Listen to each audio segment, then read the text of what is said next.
ಜಾರ್ಖಂಡ್ ರಾಜ್ಯದ assembly election result ಕೂಡ ಹೊರಬಿದ್ದಿದೆ. ಆಡಳಿತಾರೂಢ ಜೆಎಂಎಂ ಪಕ್ಷಕ್ಕೆ ಮತ್ತೆ ಜನರ ಆಶೀರ್ವಾದ ಸಿಕ್ಕಿದೆ. ಇತ್ತ ವಯನಾಡು ಲೋಕಸಭೆಯ ಬೈ ಎಲೆಕ್ಷನ್ನಲ್ಲಿ ಪ್ರಿಯಾಂಕಾ ಗಾಂಧಿ ಗೆದ್ದಿದ್ದು ಅಣ್ಣನ ಕ್ಷೇತ್ರವನ್ನ ಉಳಿಸಿಕೊಂಡಿದ್ದಾರೆ.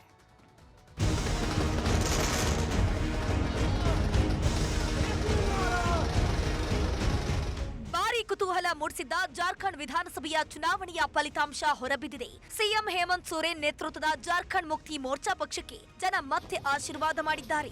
ಜೆಎಂಎಂ ಕಾಂಗ್ರೆಸ್ ಒಳಗೊಂಡ ಮಿತ್ರ ಪಕ್ಷಗಳ ಐಎನ್ಡಿಎ ಒಕ್ಕೂಟ ಒಟ್ಟು 81 ಕ್ಷೇತ್ರದಲ್ಲಿ 56 ಕ್ಷೇತ್ರಗಳನ್ನ ಗೆಲ್ಲುವ ಮೂಲಕ ಸರ್ಕಾರ ರಚನೆಗೆ ಮುಂದಾಗಿದ್ರೆ, ಬಿಜೆಪಿ ನೇತೃತ್ವದ ಎನ್ಡಿಎ ಒಕ್ಕೂಟ ಮುಗ್ಗರಿಸಿದೆ.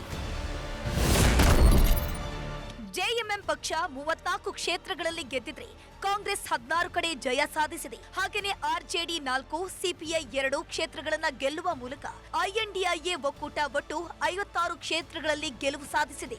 ಇನ್ನು ಬಿಜೆಪಿ ನೇತೃತ್ವದ ಎನ್ಡಿಎ ಒಕ್ಕೂಟದ ಸೀಟು ಹಂಚಿಕೆ ನೋಡುವುದಾದ್ರೆ, ಬಿಜೆಪಿಗೆ 21 ಕ್ಷೇತ್ರಗಳಲ್ಲಿ ಜನರ ಆಶೀರ್ವಾದ ಸಿಕ್ಕಿದೆ. ಹಾಗೆಯೇ ಮಿತ್ರ ಪಕ್ಷಗಳಾಗಿರುವಂತಹ ಎಜೆಎಸ್ಯು, ಜೆಡಿಯು, ಲೋಕ ಜನಶಕ್ತಿ ಪಾರ್ಟಿಯ ತಲಾ ಒಬ್ಬೊಬ್ಬರು ಗೆದ್ದು ಬೀಗಿದ್ದಾರೆ. ಈ ಮೂಲಕ ಎನ್ಡಿಎ 24 ಕ್ಷೇತ್ರಗಳಲ್ಲಿ ವಿಜಯ ಸಾಧಿಸಿದೆ. ಇದರ ಜೊತೆಗೆ ಸ್ವಾತಂತ್ರ್ಯ ಅಭ್ಯರ್ಥಿಯೊಬ್ಬರು ಒಂದು ಕಡೆ ಗೆದ್ದಿದ್ದಾರೆ. ವಯನಾಡಿನಲ್ಲಿ ಪ್ರಿಯಾಂಕಾ ಗಾಂಧಿಗೆ ಭರ್ಜರಿ ಗೆಲುವು.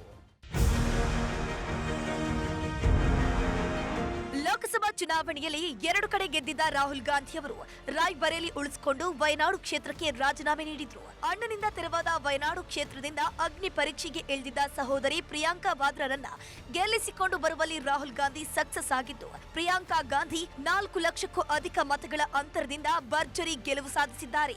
ಈ ಮೂಲಕ ಫಾರ್ ದ ಫಸ್ಟ್ ಟೈಮ್ ಸಂಸದರಾಗಿ ಸಂಸತ್ ಪ್ರವೇಶಿಸಲಿದ್ದಾರೆ.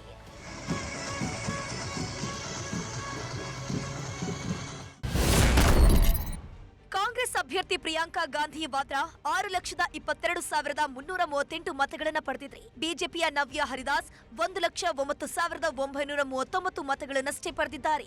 ಇಬ್ಬರ ನಡುವೆ 5,12,399 ಮತಗಳ ಅಂತರವಿದೆ. ದೇಶದ ಹಲವು ರಾಜ್ಯಗಳಲ್ಲಿ ನಡೆದಿದ್ದ ವಿಧಾನಸಭಾ ಉಪಚುನಾವಣೆಯ ಫಲಿತಾಂಶವು ಇವತ್ತೇ ಹೊರಬಿದ್ದಿದೆ.